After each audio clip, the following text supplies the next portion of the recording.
global advertiser for innovative outdoor solutions.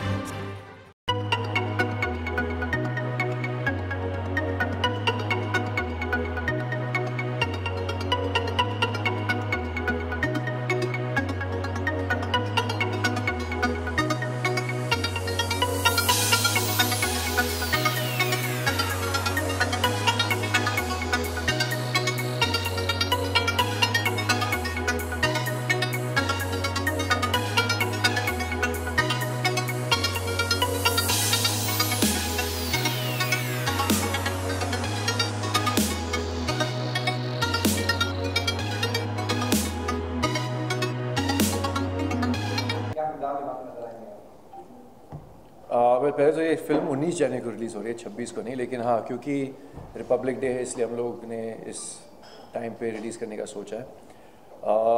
कैसे जुड़ा हूँ वो तो जॉर्ज ही बोल सकते हैं क्योंकि उन्होंने मुझे अप्रोच क्यों किया है। जॉर्ज मैथ्यू हमारे फिल्म के प्रोड्यूसर हैं। एक्चुअली उनको ज़्यादा कन्विंसिंग करने की ज़रूरत नहीं थी क्योंकि जब वो घर पे आए हमारे डायरेक्टर सजीव बलात के साथ और जब नरेशन दी तो मुझे तुरंत फिल्म करनी थी। मैंने मेरी रजामंदी दे दी थी क्योंकि एक तो ये कहानी जो है बहुत ही पेट्रियाटिक और दिल को छूने वाली कहानी है और मेरा जो किरदार है देवा का बहुत ही रॉ और अर्दी कैरेक्टर है जिसको मुझे निभाने में बहुत मेहनत करनी पड़ी क्योंकि बहुत ही रूरल कैरेक्टर है। और जैसे कि ज़्यादातर लोगों को पता होगा कि मेरी पैदाइशी बॉम्बे की है, मुंबई की, और साउथ बॉम्बे जहाँ पे सबसे ज़्यादा अर्बन माना जाता है और मेरी सोच मेरा एजुकेशन सब कुछ बहुत ही अलग है एक अर्बन अगर सेटअप देखें तो रूरल किरदार में, और वो भी 1940s के किरदार के दिमाग के अंदर और स्किन के नीचे घुसना बहुत ही मुश्किल है। एक बहुत बड़ा चैलेंज था मेरे लिए, इसलिए मैंने ये चुनौती ली और मैंने कहा कि मुझे ये फिल्म करनी है। The way you're holding that gun, standing there, absolutely you remind us of Amir Khan. What's your take on that? Yes, I've heard this from a few people that there's a lot of similarities with Bhuvan and my character Deva. I said this a little while ago, अगर हमारी collection 10% भी हो जाए लगान की तो George साहब बहुत खुश होंगे, ऐसे ही मुस्कुराते रहेंगे ज़िंदगी भर। थोड़ी सी सिमिलैरिटीज़ हैं क्योंकि वो अर्बन जैसे मेरा रूरल कैरेक्टर है, विलेजर है, सिमिलैरिटीज़ हैं लेकिन फिर भी बहुत अलग है। देखिए उस ज़माने में 1940s में जब ब्रिटिश का रूल था तो उस ज़माने में तो यही कपड़े पहनते थे गांव के लोग, तो उस कैरेक्टर में घुसने के लिए भी तो वही कपड़े होने चाहिए जो डिज़र्व करती है उस एरा को दिखाने के लिए। तो वो सोच के एक्चुअली आप बाकी सबको भी देखेंगे तो साफा बांधा हुआ है। अभी आजकल साफा कहाँ आपको इतना दिखता है, मगर उस ज़माने में सब पहनते थे, तो इस हिसाब से भी आप सोचिए कि फिज़िकल एस्पेक्ट के अलावा जो सोच है, भुवन बहुत ही समझदारी से काम करता था, दिमाग लगा के। देवा जो मेरा किरदार है वो बहुत ही इम्पल्सिव, जो दिमाग से कम दिल से ज़्यादा मतलब चीज़ें करता था। ही डजंट थिंक कि आगे जाके कॉन्सिक्वेंसेस क्या होंगे। इनफैक्ट मिलिंद का जो कैरेक्टर है वो ज़्यादा अपना दिमाग लगाता है और मैं जो हूँ अपने सिर्फ दिल की सुनता हूँ और करता हूँ बिना आगे की सोच के कि क्या होने वाला है। Okay, George, casting plays a very important part, and the very first question, what made you to choose this subject? Because this was being a patriotic movie, so I was too much interested, and at that time I got some inspiration from Lagan also. As you said, there was some comparison. We can say there is not so much comparison. Because Lagan is also a patriotic movie, they get independence from British through a cricket game. Whereas here, here also there is a game. Because there is a game running between Indian flag and British flag. And whoever insults the British flag, they are caught and they have to run, they have to make a particular game British plays. Same game Indians plays with the British finally, and British people, they were defeated by the village, and ultimately village gets independence in 1942. So ultimately what we say, India, this village this is an untold story of India's independence, because villages attained independence in the year 1942 before India got independence in 1947.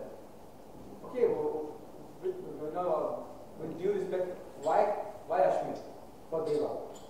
Because at that time this story, screenplay and dialogue, it was written by Sanjay Masu. So the screenplay writer, he suggested Ashmit for this role, particular role, and Milind Somi suggested for Arjun role. Ashmit is playing Deva's role. So according to the director wanted particular character, accordingly we have chosen. Director and screenplay writer. Lalit ji आपके मौजूद है music संगीत किस तरह का होगा संगीत के प्रभावित तो सुनाया हूं। देखिए ये मेरी लाइफ की पहली पीरियडिक फिल्म है। ऐसी फिल्म जो ऐसी फिल्म मैंने पहले कभी नहीं की। स्पोर्ट्स की किए हैं एक दो, मगर ये period film I always wanted to do. तो जब मुझे ये मौका मिला करने का तो I was very happy and enthusiastic about doing this film. और मुझे लगता है जितनी मैंने रशेस देखी हैं उसमें अश्मित बहुत अच्छे लगे हैं इस कैरेक्टर में। तो ये बात नहीं है कि why Ashmit, it's the character that he had to play in that. उसके अंदर वो ढले कितने अच्छा हैं उसमें, जितना मैंने इनके सीन देखे हैं बहुत जान डाली है इन्होंने एक्टिंग में। तो और जो गाने भी मैंने देखे हैं उसमें भी बहुत अच्छे लगे हैं और बहुत अच्छा सूट हुआ है फिल्म का म्यूज़िक जो बना है इसमें। बड़े बड़े अच्छे सिंगरों ने गाया है इसमें। और क्योंकि एक पुराने ज़माने की फिल्म है ब्रिटिश के टाइम की, तो जो म्यूज़िक है उसमें ये स्पेशली ध्यान रखा है कि उस पीरियड का साउंड और एक फ्यूजन टाइप का एटमॉस्फेयर बने साउंड और रिकॉर्डिंग में। तो वो बहुत अच्छा हुआ है और बहुत अच्छे लोगों अच्छे सिंगरों ने गाया है इसमें। सोनू निगम ने गाया है, बहुत अच्छा एक बैकग्राउंड सॉन्ग है। और शान और सुनील ने गाया है। और एक ग्रुप सॉन्ग है जिसमें मैंने भी गाया है और भी बाकी के बहुत अच्छे अच्छे सिंगर्स हैं। तो ओवरऑल जो म्यूज़िक बना है इसका बड़ा पेशेंटली और बड़ा आराम से, और क्योंकि ये एक मेरे लिए चैलेंजिंग फिल्म थी, बड़ा प्यार से मैंने बनाया इसको। Okay Ashmit, as an individual, as an actor, क्या कहानी इस फिल्म के माध्यम से आप ला रहे हैं जो दर्शकों को लुभाएगी? हमें अगर हम वतन परस्ती की बात करें, बहुत सी फिल्में आप देखी हैं, बहुत सी फिल्में आई हुई हैं, कुछ लैंडमार्क हैं इंडस्ट्री के अंदर। इसमें क्या खास होगा, क्या हटके होगा जो आपको लगेगा कि हाँ ये भारतीयता की बात करती है, ये हिंदुस्तान की बात करती है? पहले तो ये फिल्म की कहानी पूरी अलग ही है from any film that you seen. There is no war per se कि हम लोग सिर्फ एक छोटा सा बगावत होता है विलेज के अंदर। लेकिन उसके अलावा I think the entire way the screenplay is written, there is lot of emotional portion is very high of this film. और जैसे कि ललित सर ने अभी कहा कि in fact he is had a big part in playing to enhance that emotional portion, क्योंकि और शायद इसलिए जॉर्ज सर ने इनके जैसे एक्सपीरियंस म्यूजिक डायरेक्टर को लिया, क्योंकि you needed to bring that out by the music, the pathos of that time. So this is a very very different film. I mean अगर आप पीरियड फिल्म पकड़ोगे और freedom struggle पे बोलोगे तो every film is different. ऐसा नहीं कि just because they period films based in during freedom struggle के एक जैसे होते हैं। So very different. I don't reveal too much. George ने एक्चुअली काफ़ी कुछ बोल दिया था। I was looking at him. So एक लेकिन जो उन्होंने कहा, टच ऑन दैट अगेन, कि एक गेम है जो जो अंग्रेज़ है गाँव वालों के साथ खेलते हैं, विदाउट गोइंग टू डिटेल्स कि वो गेम क्या है। बहुत भ्रष्टाचार से वो मतलब पेश आते हैं।